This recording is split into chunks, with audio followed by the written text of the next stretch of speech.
안녕하세요. 샬롬. 옆 사람에게 인사하세요. 안녕하세요.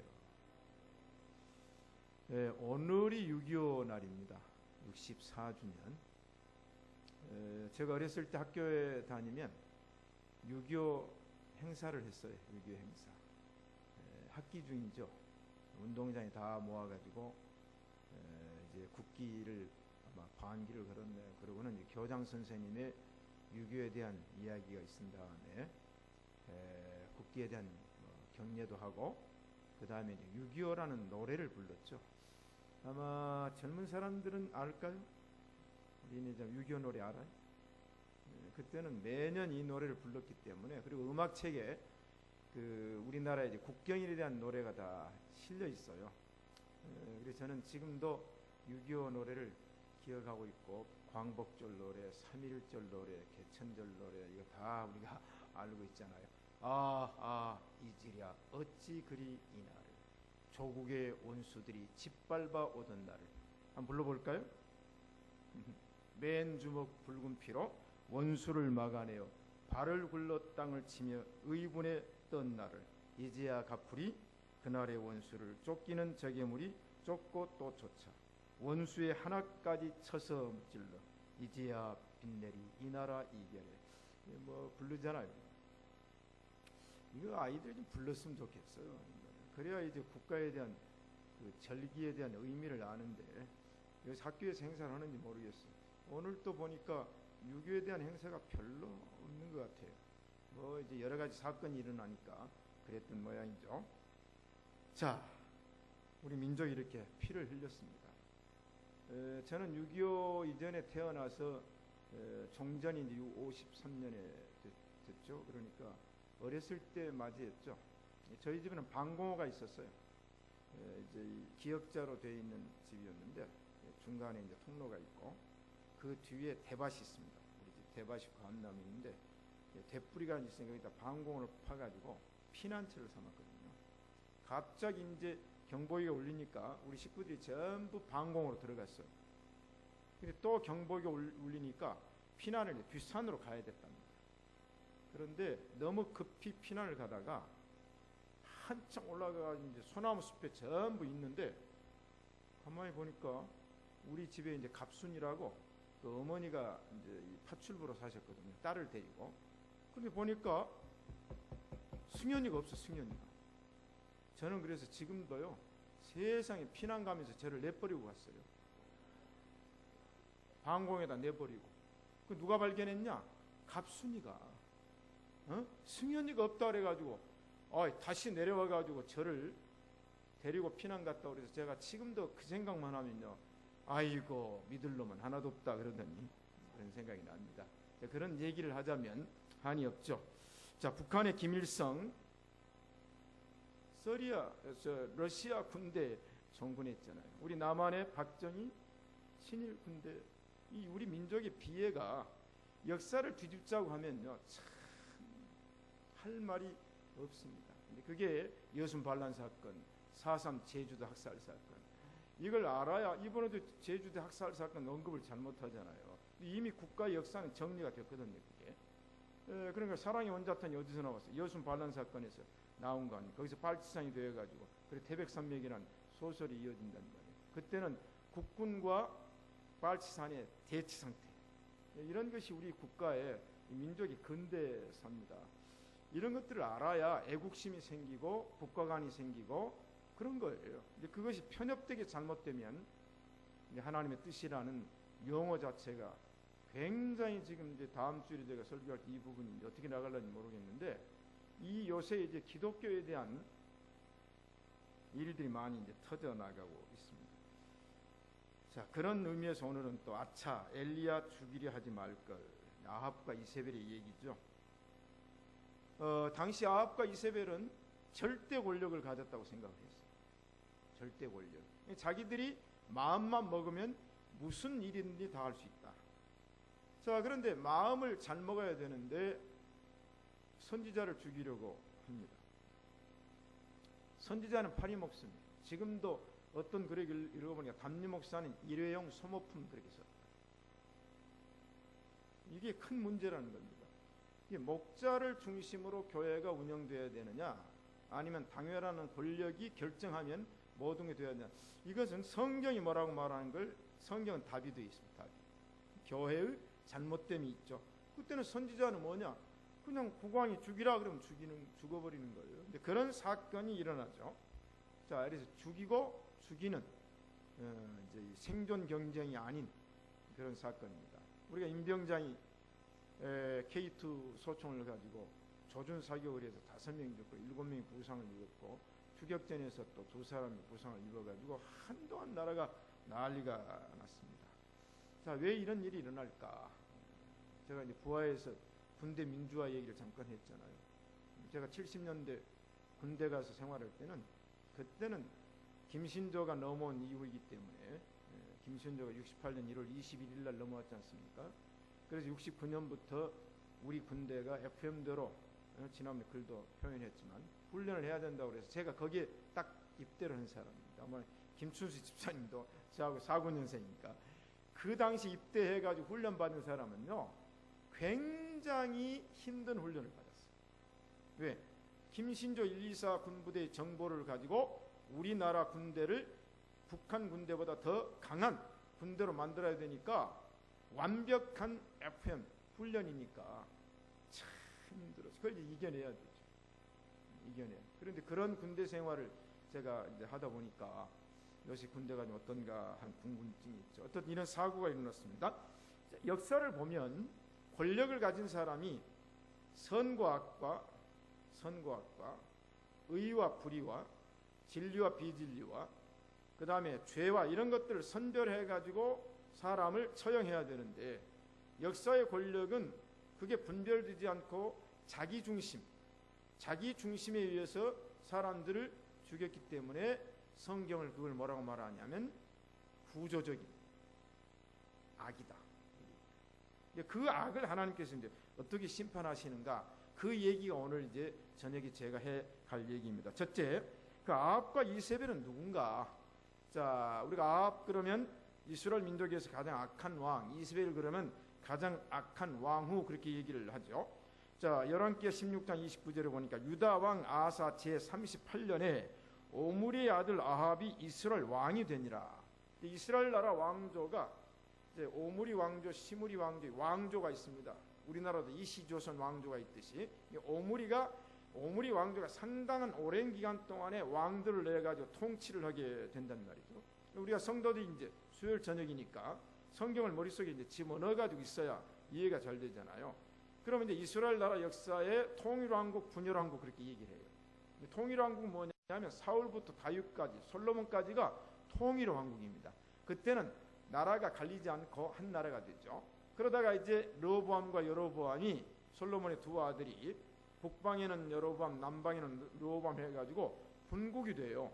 분국이 되면서 왕조가 갈리게 되죠. 나중에 이제 헤롯 대왕 얘기를 하겠지만, 헤롯 대왕이 와서도 이 헤롯 대왕이 또 갈려요, 자손들이.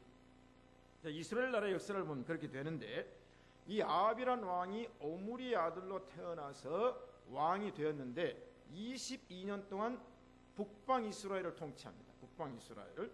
그런데 성경은 뭐라고 말하냐면, 이 오므리 아들 아합이 왕이 되어가지고 북방 이스라엘을 통치했는데, 이스라엘 모든 나라의 왕 중에, 남방 유다와 북방 이스라엘 왕 중에 가장 악한 왕이었더라. 악령 높아요. 악을 행했어요. 자, 그러니까 우리가 이 세상을 살면서도 나에 대한 평가가 중요하거든요. 평가. 자, 여러분, 자, 나에 대한 평가가 어떻게 되겠어요? 나를 평가할 때 평가받으면 이 상당히 신경 쓰이잖아요. 근데 성경이 그렇게 평가를 했어요. 그러면 이제 아합이 장가를 갔는데 이세벨이라고, 이세벨. 그 이세벨은 누구냐면 시돈 나라의 엣발의 딸이었다 그랬어요. 이 시돈은 두로와 시돈이니까 이스라엘 나라의 북쪽입니다. 북쪽. 지금 현재 북쪽은 레바논과 그 레바논 옆에 시리아 밑에 요르단 밑에 이라크, 이란 그렇게 이어가잖아요. 이게 이제 성경을 이 지도를 머릿속에 넣어가지고 성경이 말하는 지명과 국가, 그 다음에 현대가 말하는 지명과 성경이 말하는 걸 일치를 시키면 이해가 굉장히 빨라요. 이제 세계 지도를 머릿속에 넣어야 돼요. 제가 세계 여행을 많이 했다는 것은 제가 지도 보기를 좋아했고 지구본 보기를 좋아했다. 예? 그래서 세계 지도를 심심하면 펼쳐가지고 봤어요. 한국에서. 그래서 제 딸하고 세계 수도 맞추기 차 타고 다니면서 맞추기 하면요, 또 제 딸은 저보다 또 열심히 해가지고 아버지를 이겨먹으려고 그러는 거예요. 그래서 이제 수도. 그럼 여러분 브라질의 수도가 어디예요? 상파울 아니에요. 브라질리아. 그럼 이제 수도가 달라요. 남아공 수도가 어디예요? 요하네스부르가 아니야. 아니에요. 그럼 왜냐하면 수도는 달라요. 지금 우리나라 수도는 어디예요? 세종시. 예, 이제 옮겨가죠. 자, 그런 것은 이제 아이들하고 나라와 수도 맞추기를 하는 거예요. 수도 맞추기. 그러면 이제 차 타고 다니면서 그걸 자꾸 게임을 하는 거예요. 우리가 차 타고 운전하면 일거양득. 항상 무슨 일 할 때 한 일만 하는 게 아니라 그 과정 속에서 아이들하고 나라명, 도시명 하면은 애들이 차 타면서도 뭐야? 공부하는. 그래서 제가 나중에는 제 큰딸한테 졌다니까요. 자, 지도 굉장히 중요합니다. 그런데 정략 결혼을 했는데 시돈의 엣발의 딸 이세벨이 아합과 결혼을 했는데 결혼할 때 이 여자가 뭘 가지고 왔냐면 바알신과 아세라 목상신을 가지고 와서, 그때는 궁전이 사마리아의 왕궁이었거든요. 그 궁전 안에다가 바알신을 모시고 밖에 숲속에다가는 아세라 목상을 모시는 우상을 가지고 들어왔어요. 우리가 열왕기상 이제 3장을 읽으면 솔로몬이 결국은 이제 정략 결혼해가지고 들어온 게 또 이방 우상이거든요. 이 굉장히 중요합니다. 이제 우상을 타파하자. 다음 주에 이제 제가 또 말씀 준비하고 있는데 그 부분은 이제 나중에 얘기합시다. 어떻든 이 부부가 악령 높은 왕이 되어버렸어요. 부부가 안팎으로. 자, 이런 사태가 바로 이제 아합이라는 왕과 이세벨이라는 두 사람의 이제 역사적인 인물을 이제 알고, 두 번째, 자, 아합과 이세벨의 욕심이 이제 나옵니다. 욕심. 자, 여러분, 남자가 장가를 잘 가야 됩니까? 여자가 시집을 잘 가야 됩니까? 몰라요? 우리 김정희 주생 오늘 기도 아주 은혜스럽게 하셨는데, 남자가 장가를 잘 가야 돼요? 여자가 시집을 잘 가야 돼요? 여자가 시집을 잘 가야 된다. 왜? 여자는 남자에 의해서 된다. 그런데 오늘 제가 얘기하려고 하는 건 남자가 장가를 잘 가야 돼요. 장가를 잘 가야 됩니다. 왜냐하면 눈치를 챈 사람은 그렇게 알아들을 건데 헤매는 사람이에요. 왜냐하면 이세벨 얘기를 해야 되니까. 자, 그런데 이제 열왕기상 21장으로 갑니다. 오늘 이제 열왕기 상하를 하는데 역대기는요 상당히 복잡해요. 우리 박윤선 박사님도 역대기를 종합 주석을 쓰면서 병났지 않습니까? 자, 그런데 하루는 아합이 왕궁을 딱 거닐다 보니까 그 왕궁 옆에 포도원이 하나가 있어요. 포도원이. 이 포도원이 누가 주인이냐 했더니 나봇이라는 사람이 포도원의 주인이라는 거예요. 그래 나봇을 불러가지고 아합 왕이 여보게 그 포도원 왕궁 옆에 바로 있는데 내가 그 포도원을 나물밭을 삼아가지고 내가 웰빙 음식을 좀 먹어야 되겠고 채식을 좀 해야 되는데 그걸 나한테 팔게 그랬어요. 그랬더니 나봇이 이건 여호와께서 우리에게 주신 소산이고 기업인데 팔 수가 없습니다. 그런 게 아니 임금님이 팔라 그러면 팔기는 새로 가네 그냥 임금님 가지십시오 해야 될 거 아니에요? 근데 안 판다는 거예요. 못 준다는 거예요. 이 아합 왕이 이 사건을 맞이하고 난 다음에 완전히 충격을 받아가지고 식음을 전폐합니다. 밥도 안 먹고 잠도 안 자고 고민을 한다. 자, 그런 게 남편이 그러니까 이제 자연히 아내는 이제 그 옛날에 이제 왕궁은 우리가 역사도 알잖아요. 이제 왕이 거하는 궁이 있고 또 왕후가 거하는 궁이 있고 그래서 합방을 이렇게 약속을 해서 하지 그런 상황이니까 이세벨이 이 얘기를 들었어요. 아니 왕이 왜 식음을 전폐하고 왕이 무슨 걱정거리가 있습니까? 그랬더니 왕이 아니 왕궁 옆에 나봇이라는 그 백성이 포도원을 가지고 있는데 내가 나물밭으로 삼켜서 팔라고 그랬더니 안 판다고 그런다. 그렇게 얘기를 하니까 이세벨이 아이고 임금님이 돼가지고 그런 걸 가지고 걱정을 하는가. 그런 걸 가지고 식음을 전폐하니 남자 대장부가 그러면서 여기에서 누가 나섭니까? 여자인 왕후인 이세벨이 전면에 나섭니다. 자, 이세벨이 전면에 나서서 이제 조사를 해봐요. 했더니 나봇이 안 판다는 거예요. 자, 그럼 백성이 왕의 말을 거절하니까 괘씸죄에 딱 걸려가지고 이걸 어떻게 해야 될까? 그래서 비사 두 사람을 세워가지고 나봇에게 죄를 뒤집어 씌웁니다. 이게 정치입니다. 정치, 권력이 있으니까 뒤집어 씌워서 백성들을 모아놓고 어떻게 합니까? 이세벨이 해결사로 나와요. 네가 왕이 포도원을 팔라고 그러면 당장 팔아야지. 네가 안 팔아? 그럼 너는 이제는 끝이야. 여기서 월권 행위를 하죠. 왕후가 면전에 나섰죠. 이세벨은 어떤 사람입니까? 엘리야 죽이는 것도 자기가 결정을 해요. 선지자들 죽이는 것도 자기가 결정해요. 자, 이렇게 된 사건이에요. 그러니까 이제 이세벨이 아합의 이름으로 편지를 써요. 아니, 왕이 편지를 써가지고 도장 찍고 사인을 해야 되는데 왕후가 왕의 이름으로 편지를 써가지고 나봇과 장로들과 귀인들에게 보내가지고 그 편지의 사연은 왕이 이런 일로 시금을 전폐하게 됐다. 그러면서 인민재판을 하고 이제는 사람들 속에 모여서 나봇을 높이 올린 다음에 나봇의 이 죄를 누명을 뒤집어 씌워가지고 죄를 조작을 해가지고 백성들로 하여금 분개하게 만들어요.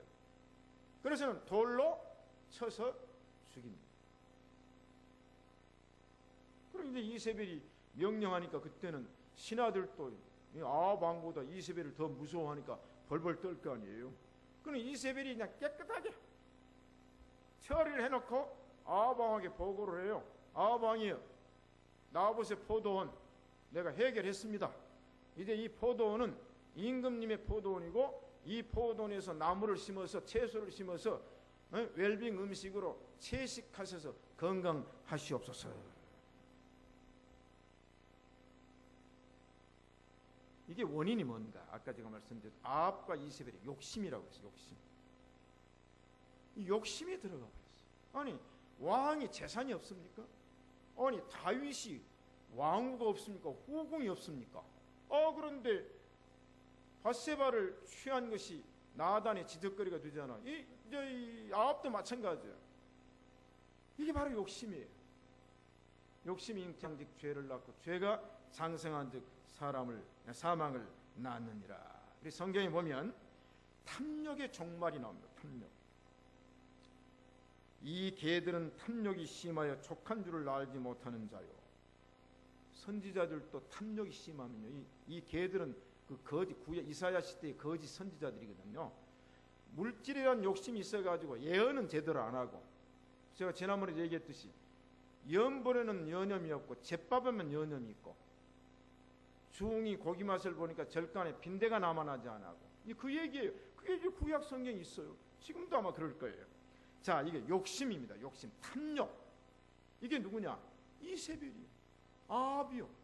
자, 세 번째로 넘어갑니다. 그러니 왕과 왕후의 최후의 예언과 성취, 오늘 본문이거든요.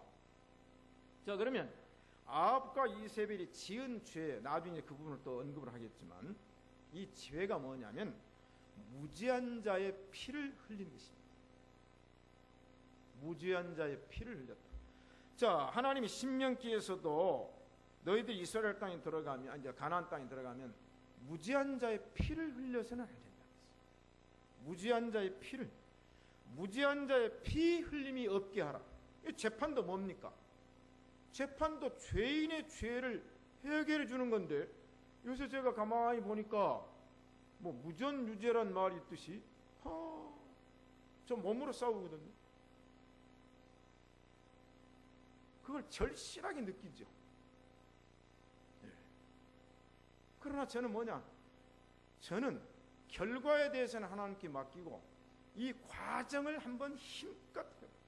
아침도 제가 기도하면서 정말로 아까 기도하면서 제 마음을 누가 알리요? 제 마음을 누가 알리요?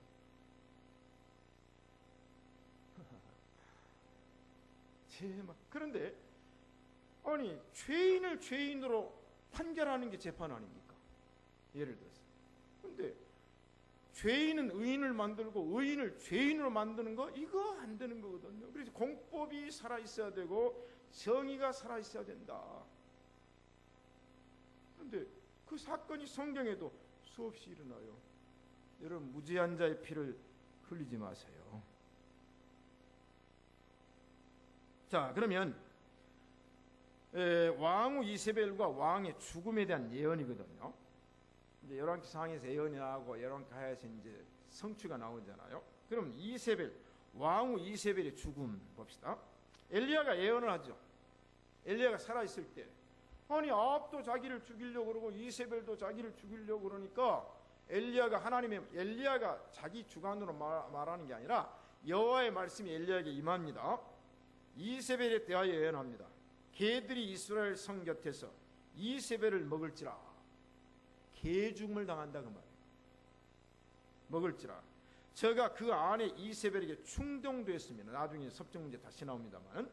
그런데 예언이 적중되잖아요. 열왕기하 이제 9장으로 넘어가면 내가 옛적 날에 나봇의 피와 그 아들들의 피를 분명히 보았노라. 이 토지에서 네게 갚으리라 하셨으니 여호와의 말씀대로 그 시체를 취하여 이 밭에 던졌다.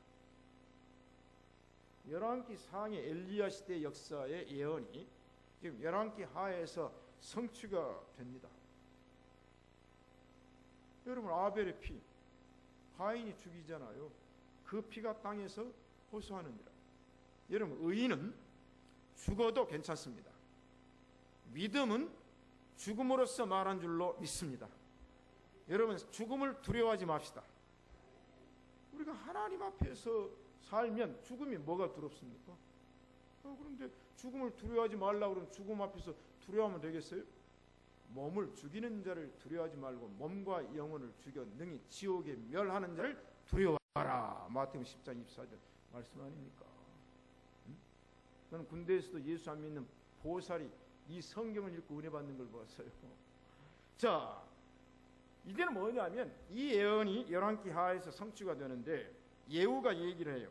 이세벨이 듣고 예후가 예언을 하니까 이세벨이 듣고 눈을 가리고 머리를 꾸미고 창에서 내려보다가 예후가 문에 들어오매 가로되 주인을 죽인 너 시므리여 평안하냐. 예후가 얼굴을 들어 창을 향하여 또 가로되 내 편이 될 자가 누구냐 하니 두어 네시가 예후를 내다보는지라.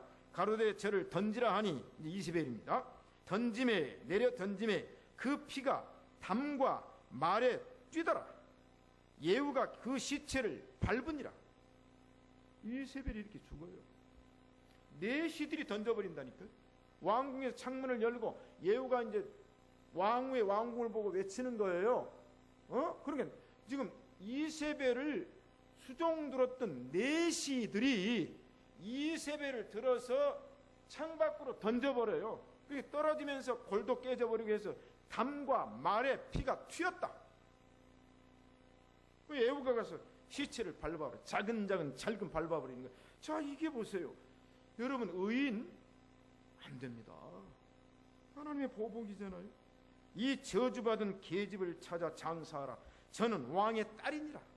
이 저주받은 계집을 찾아 장사하라. 예후가 지금 얘기하는 거예요. 이는 여호와께서 그 종 디셉 사람 엘리야로 말씀하신 바라. 이르시기를 이스라엘 토지에서 개들이 이세벨의 고기를 먹을지라. 그 시체가 이스라엘 토지에서 거름같이 밭면에 있으리니 이것이 이세벨이라고 가리켜 말하지 못하게 되리라 하셨습니다. 하나님 두려운 줄 알아야 됩니다. 지금 아무 일이 없다고요? 하나님을 두려워합시다. 이 왕 이제 아합의 최후입니다. 열왕기상 21장에도 보니까 이제 아합에 대한 죽음이 나와요. 예언을 하죠. 누가? 엘리야가 예언합니다. 또 저에게 이르기를 여호와의 말씀에 개들이 나봇의 피를 핥은 곳에서 개들이 네 피, 아합의 피, 네 몸의 피도 핥을 것이니라 예언을 해요.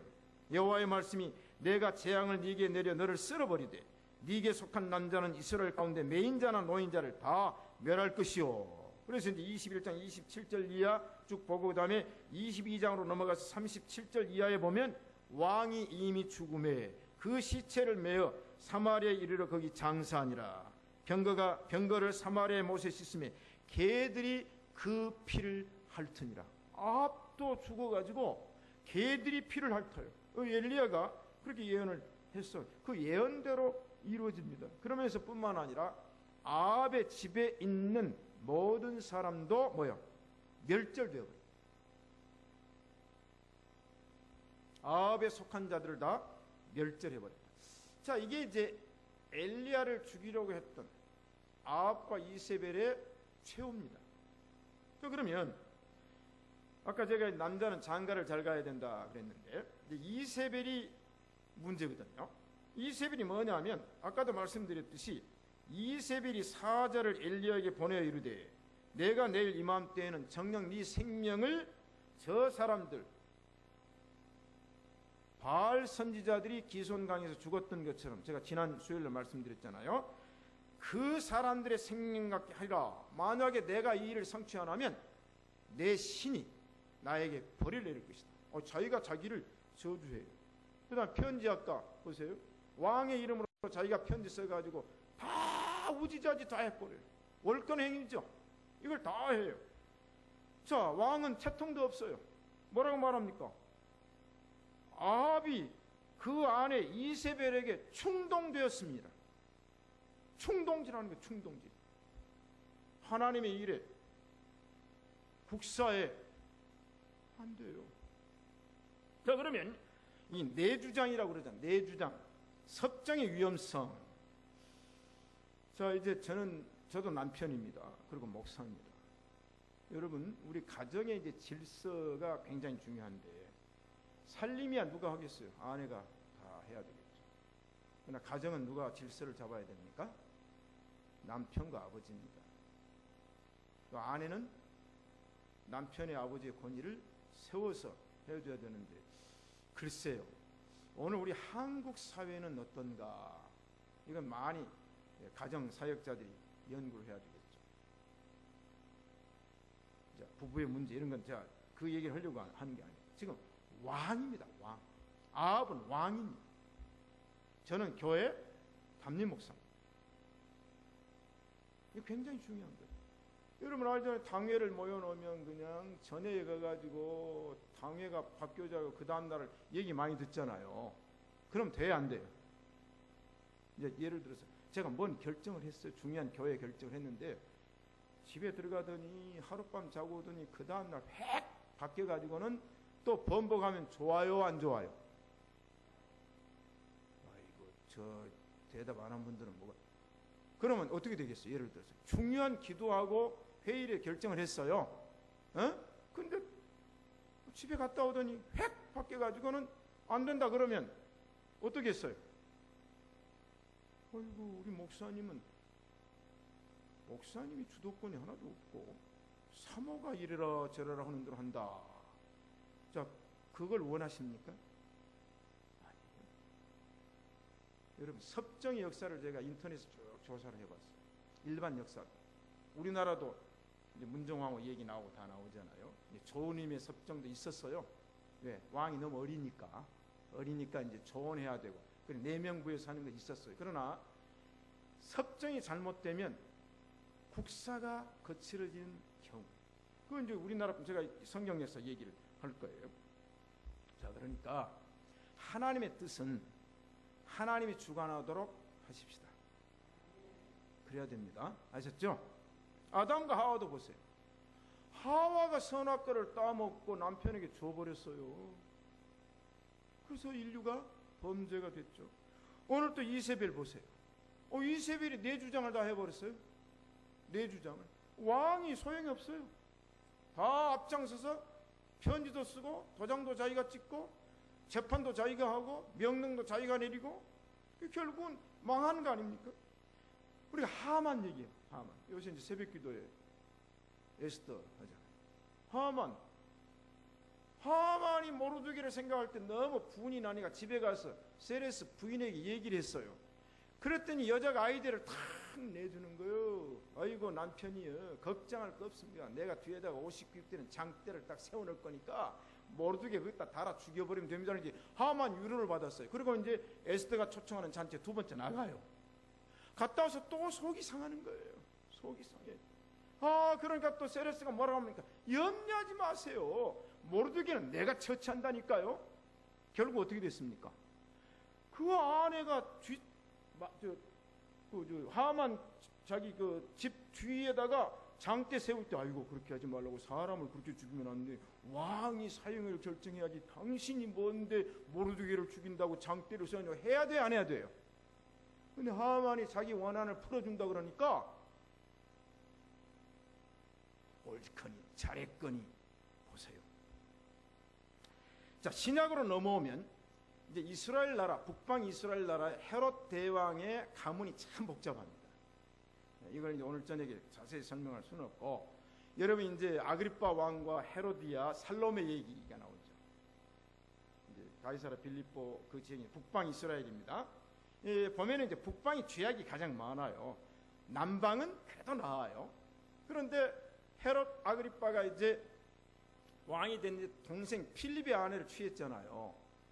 그러니까 이제 세례요한이 나타나가지고 세상에 동생 아내를 취해가지고 왕으로 삼는 것이 그게 왕으로 할 짓이냐고 세례요한이 막 질타를 하는 거예요.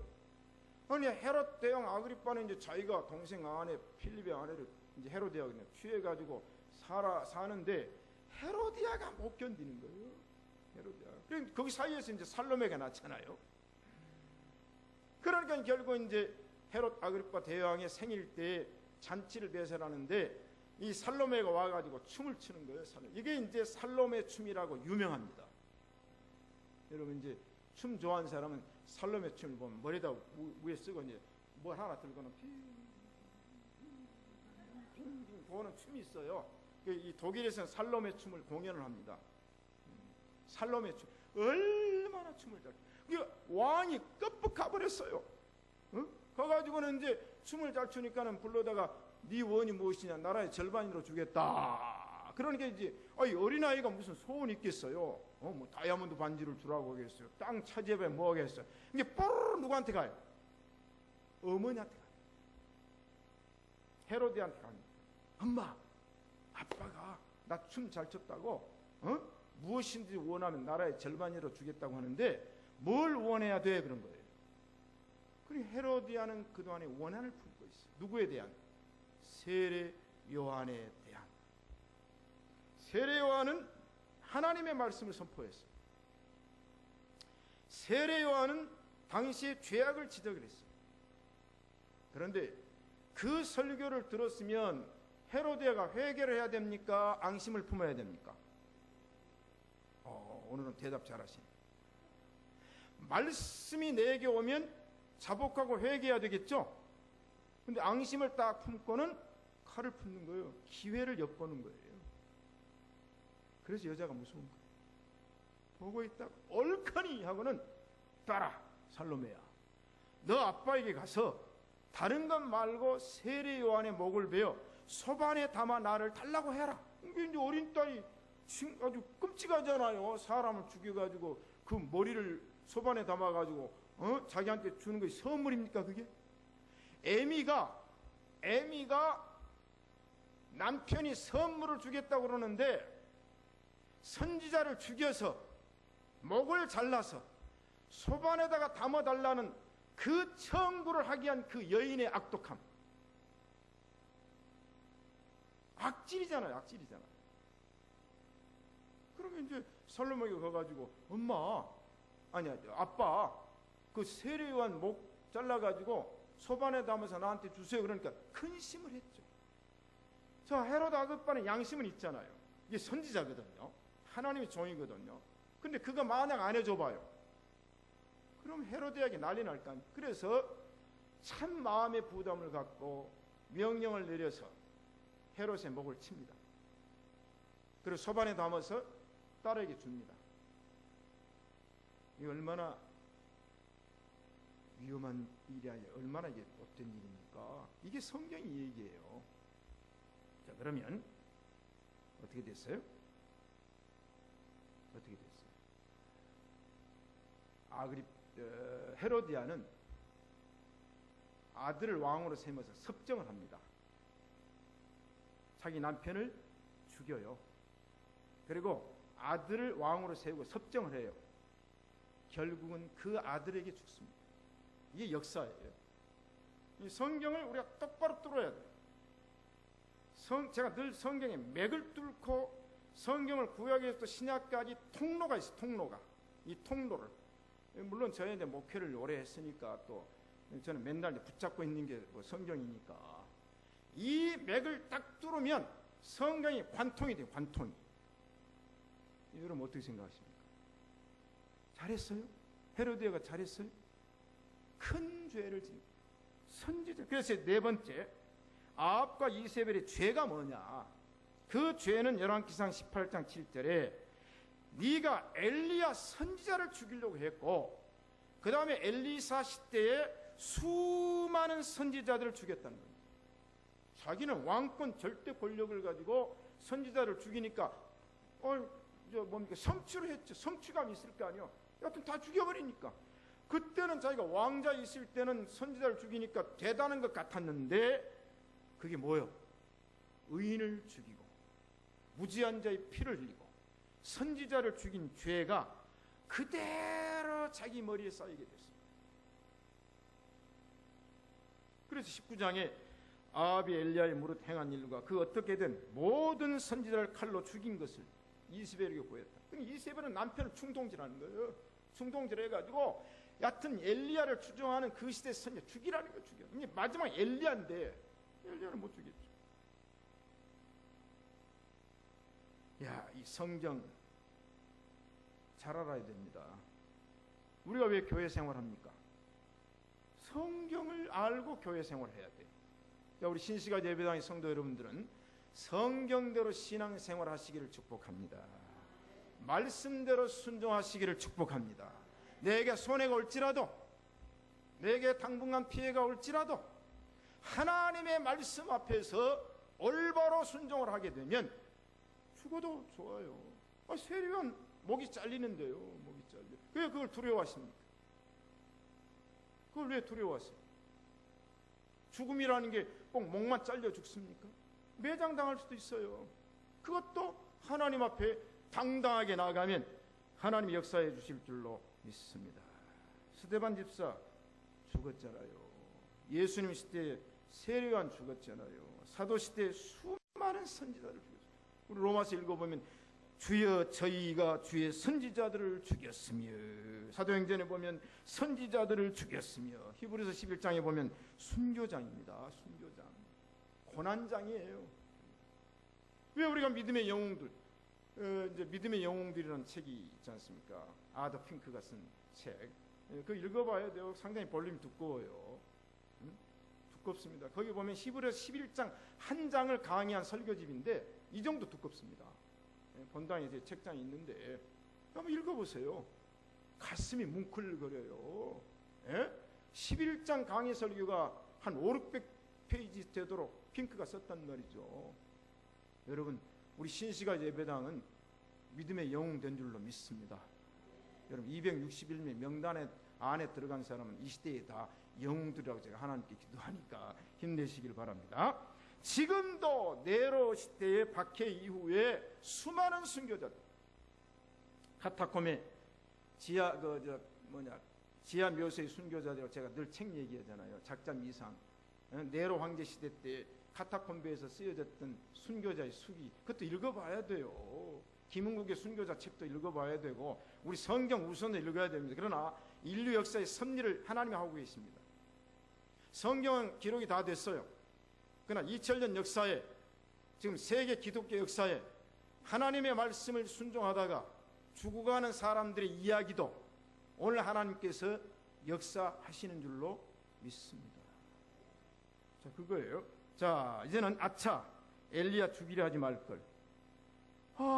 이제 아합과 이세벨이 이제 열왕기 하에 가서 후회하는 거예요. 열왕기상 21장에서 엘리야가 예언할 때는 너 예언해봐라, 내가 죽는가? 그럴 거 아닙니까? 절대 권력을 가지고 있을 때는 엘리야가 너희들은 죽어가지고 개들이 너희 시체를 핥고 너희 부부의 시체를 개들이 와서 피를 핥을 것이니라 예언하니까 그때는 아합과 이세벨이 뭐요? 기세등등할 때 아닙니까?